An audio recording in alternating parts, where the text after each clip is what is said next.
Coucou, je suis ravie de vous retrouver de nouveau après une très longue absence. Ça, c'est vrai. Mais je ne vous ai pas abandonné. Non, c'est allé indépendamment de ma volonté. J'avais de la volonté, mais c'est juste que, vous savez, la vie, il y a des moments comme ça. En fait, ça part dans tous les sens. Donc, j'ai passé quelques moments difficiles. Il fallait que je remonte un peu la pente. Mais ce sont ces moments-là qui m'ont fait prendre la décision que nous allons commencer ce nouveau départ, je vais le dire ainsi, avec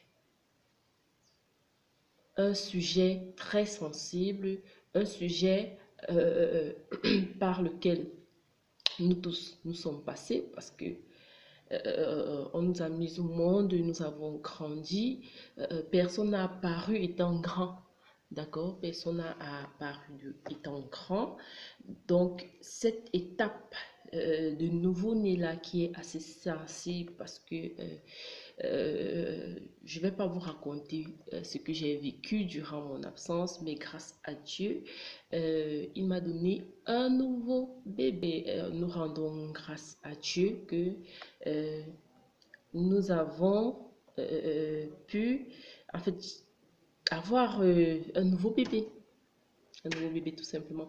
Et avec cette nouvelle expérience très magnifique, j'ai décidé de garder tous les moments. C'est-à-dire quoi, je vais partager avec vous tout. Bon, sans nécessairement vous montrer le bébé et tout, parce que faut quand même que le bébé, pour moi, le bébé doit avoir son mot à dire. On ne sait jamais si dans sa vie, quand elle va grandir, elle aura aimé être une apparaître dans les réseaux sociaux parce qu'à une époque, moi-même, je ne voulais pas ça. J'aimais être discrète et tout.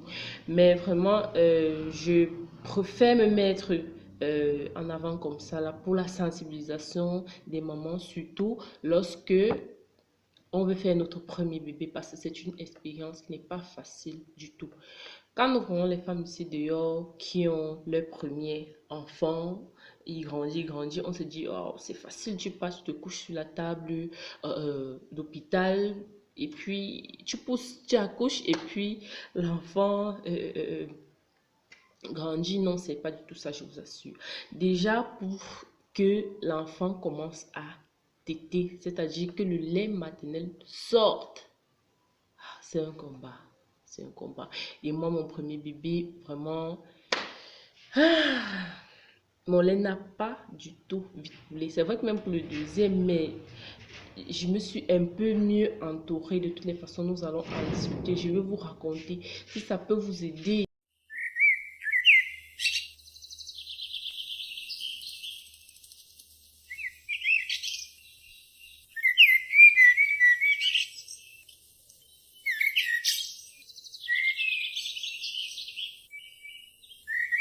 Donc, je vous assure, c'est traumatisant. C'est traumatisant. Surtout lorsque vous êtes deux jeunes,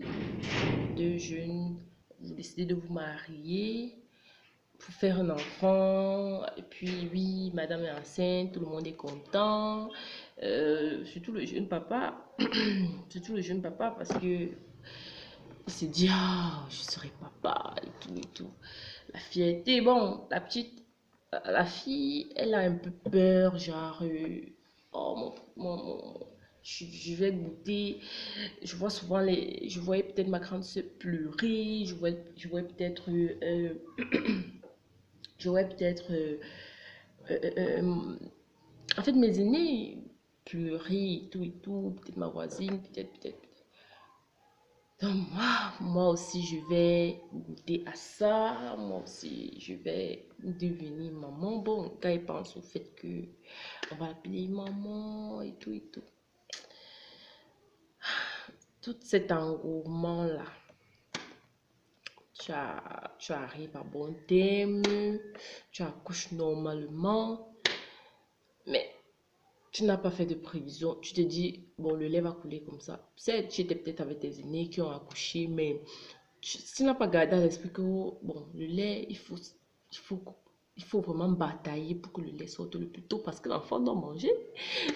Toi, au fond de ta tête, tu le sais très bien que l'enfant doit manger, mais tu es fatigué, tu es couché et je dois vous dire, moi, j'étais pas auprès de ma famille, j'étais très loin. J'étais très loin de ma famille, j'étais très loin de ma maman. Parce que bon, on se disait,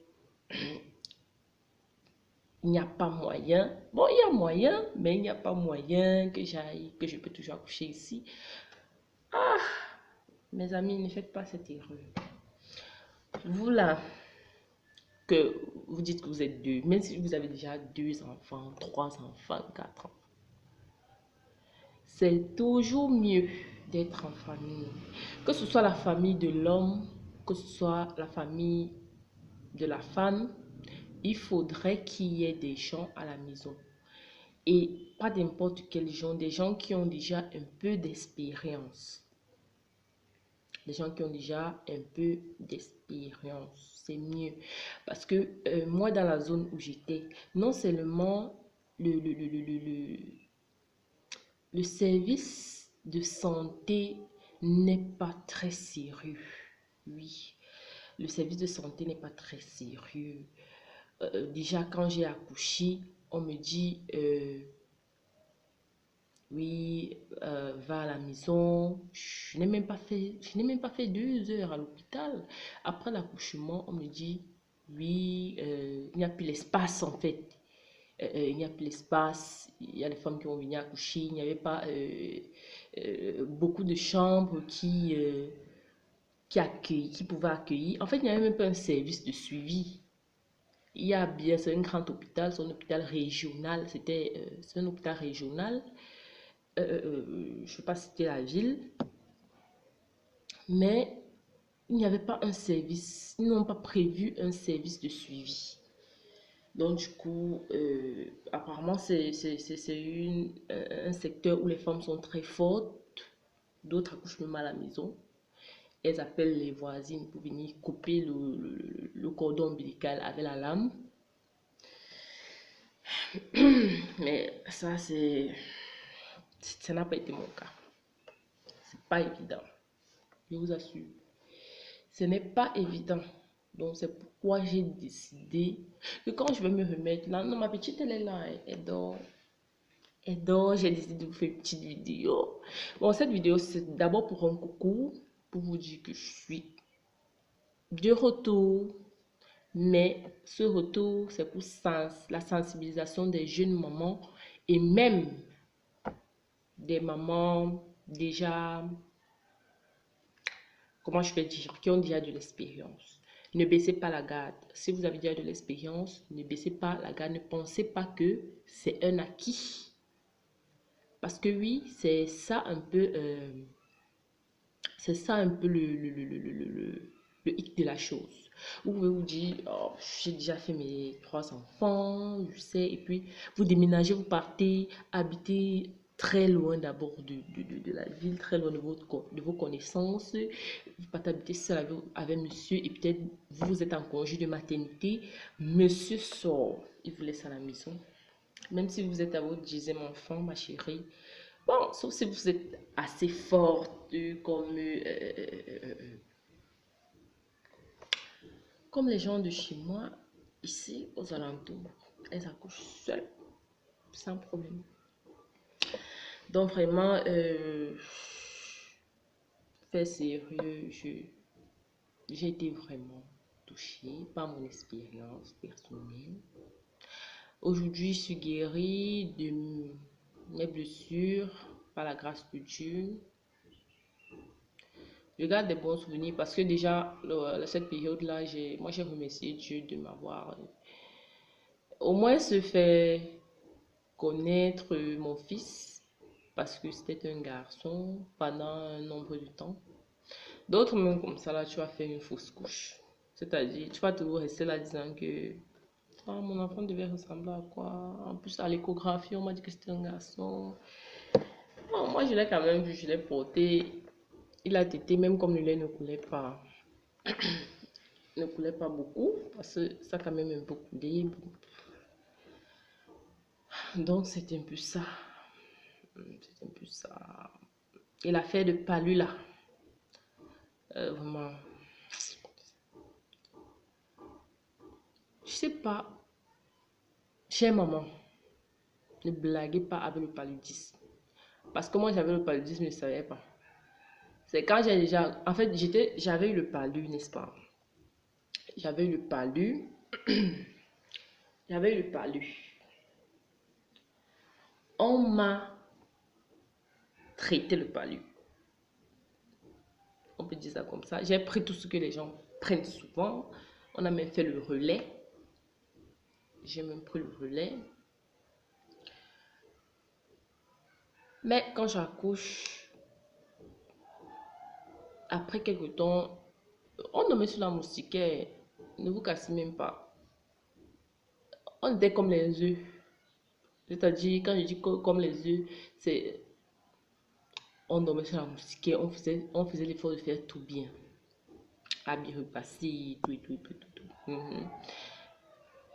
Mais, quand je sais pas, peut-être c'est Dieu qui m'a parlé, il me dit, demande au médecin de prescrire l'examen à ton enfant. L'examen du paludisme. Quand j'interpelle l'infirmier, je dis, est-ce que vous pouvez me faire, est-ce que vous pouvez faire à cet enfant l'examen du paludisme? Bon, ça va pas être compliqué. Ils ont fait, on me dit, c'est 1000 combien de TPF par... Ah, je suis restée comme ça, j'étais dépassée. J'étais dépassée. Maintenant, on lui met sur antipaludien, un nouveau-né. Je ne vais pas vous raconter cette histoire, mais je vous assure, faites gaffe. Mes mamans, mes jeunes mamans, mes anciennes mamans, faites gaffe à l'affaire qu'on appelle le paludisme là. C'est Dieu qui protège ses enfants. Parce que moi, je connais une dame ici là. L'eau de la pompe ici là, elle n'est pas potable. Mais elle a, bon, par faute de moyens, par manque de moyens, elle a nourri ses enfants. Elle a hydraté ses enfants depuis la naissance jusqu'à nos jours avec l'eau de cette pompe-là. Je vous assure, l'eau de cette pompe-là, non seulement les choses sont d'abord rouillées, donc tu vois d'abord la couleur, tu comprends que même si tu es étranger, tu comprends que tu ne dois pas boire l'eau-là. En fait, c'est ça qui rend le coût de la vie ici un peu élevé. Parce que même jusqu'à l'eau, tu dois payer.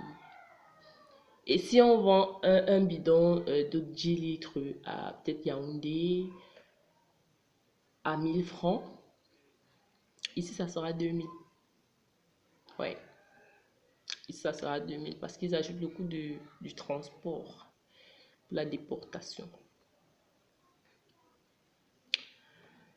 Bon, c'est un peu ça. Alors,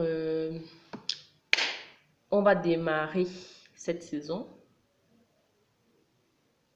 avec un sujet bien précis. Nous allons parler du bébé, de la conception, parce que je vais aussi vous donner des conseils de la conception jusqu'à,